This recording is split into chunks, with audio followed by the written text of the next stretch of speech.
trans women that, yes, the larger issue is a problem, but we are being ignored, and we are part of this. Yeah.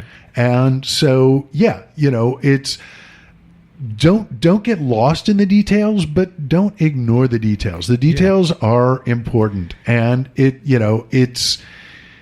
is important for everyone to have a voice in this struggle. Yeah, because don't forget, like for women of color, for trans women, it's a matter of life and death. So it's not, it's not just, I understand maybe some, white women might say like, well, yeah, like you said, we need to focus on this major issue. Was like, well, for them, this is a major issue. You know what I mean? And the understanding is like, well, we would also like you to see that this is a major issue. Right. For me, I'm Jewish, and I grew up in the Midwest, mostly in Chicago, but a little bit out of the city, and I dealt with a lot of ignorant people and a lot of racism and anti-Semitism. But for the most part, especially because, I have the good fortune of, this shade of skin and a surname that was anglicized by the fine folks working at Ellis Island when my great-grandfather came over from Ukraine.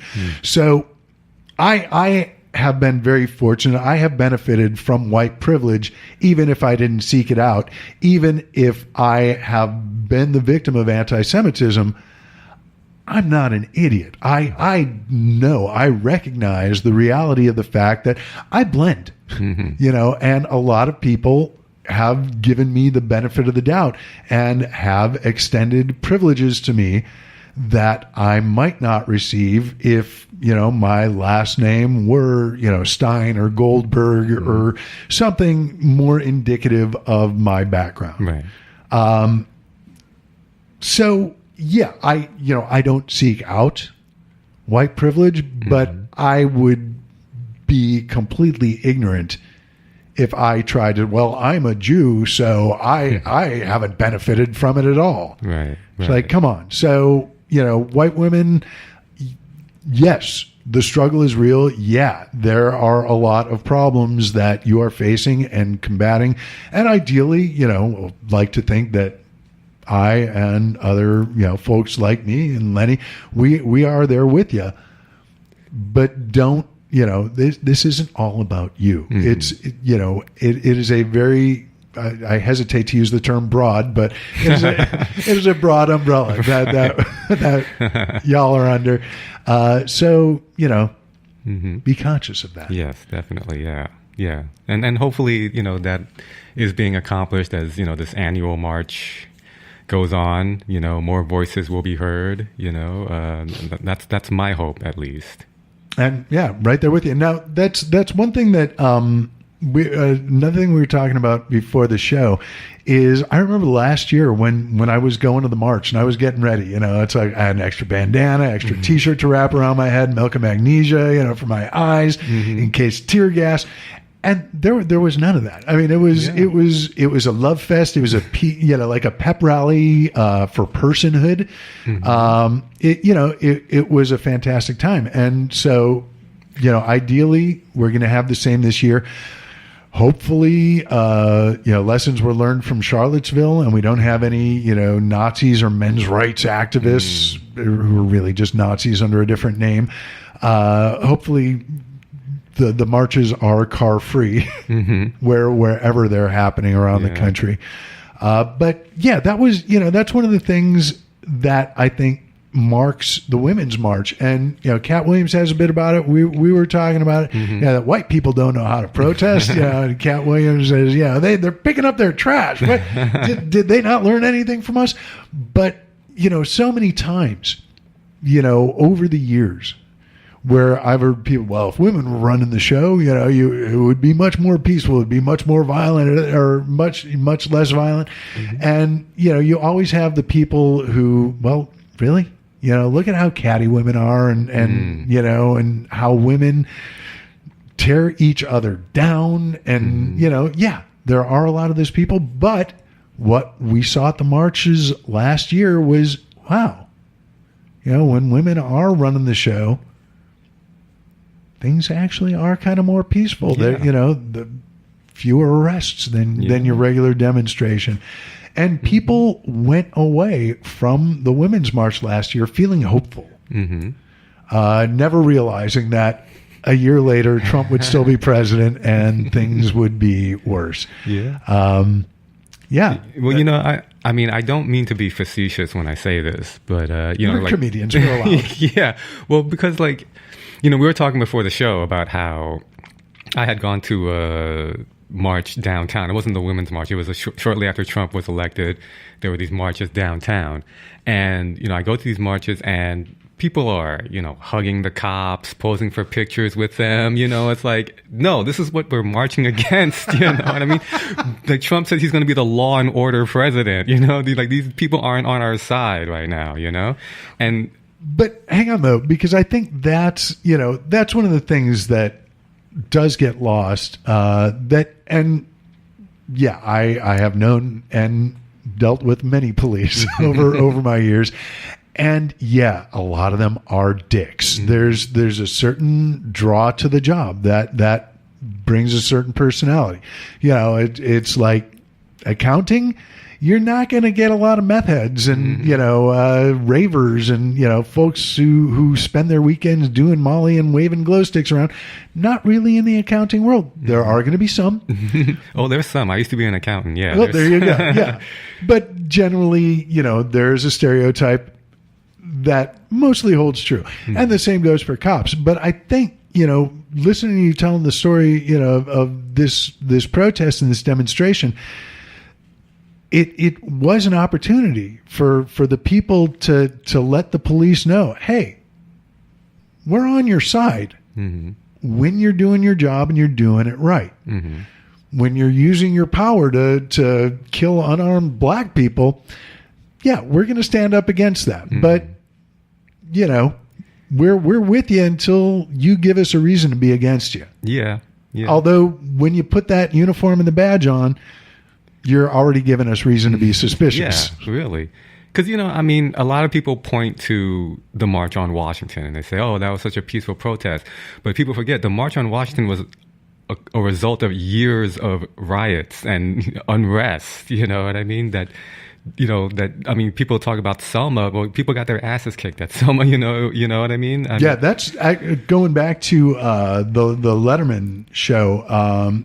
It's the show is interspersed with segments of Letterman walking the bridge with John Lewis. Oh yeah, and and their conversation, and this is a congressman now, but back in the day he was a 22-year-old community organizer, weird, who got his skull cracked open by cops because black people had the gall to think that they had the right to vote right. in the 1960s in America.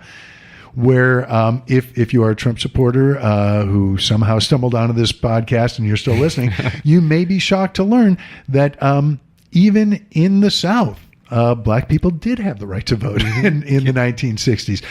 Although then, as now, there were a lot of people who were trying to prevent them from doing that, if I can steal a phrase, by any means necessary. Yeah. It was like, good luck going to a poll back then if you were black. Yeah. But, like I'm saying, I'm not...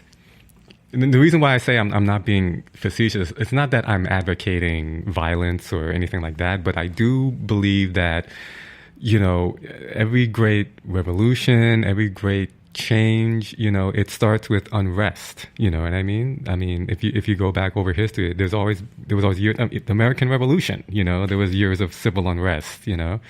So I think peaceful protests. It's a nice idea, but it's like after the protest is over, then it's like they just go back to doing what they were doing before. You know what I mean? Because nothing changed. Nothing was right. They weren't affected by it, really. Well, one of the big focuses for the Women's March this year is getting out the vote. Which, especially this year, because we've got the midterms coming up in November, we do have a chance to flip control of Congress over to the Democrats. And, not like that in and of itself is going to be the solution, but it's a start. Yeah. And, when and not to keep beating the Oprah drum, but my personal thought on what Oprah should do is she has the platform. She should use her platform to say, no, I'm not going to run. But I think there are a lot of qualified people out there who can and should run, and here is who I am supporting. Mm-hmm.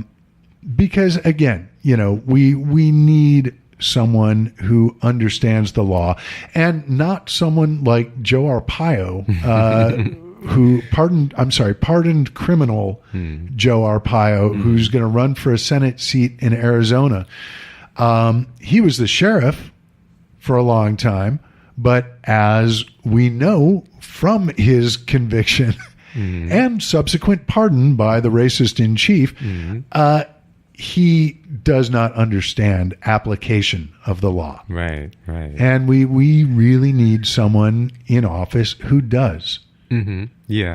Well, the only thing is, I mean, I know it sounds like a bad idea, to have somebody like Oprah or, some people have thrown out, Dwayne Johnson, running for president. But I feel like after Trump won, it's like, we can't go back to, it's like we can't go back to just having like a senator from Illinois be our president, I don't know though. I mean, think it's the Simpsons episode with the trash, and where they wind up just like picking up the whole town, putting it on the backs of flatbed trucks and moving 20 miles west. Or I really think that after the 2020 election, fingers crossed, knocking on wood, there is going to be a great feeling of, so that happened.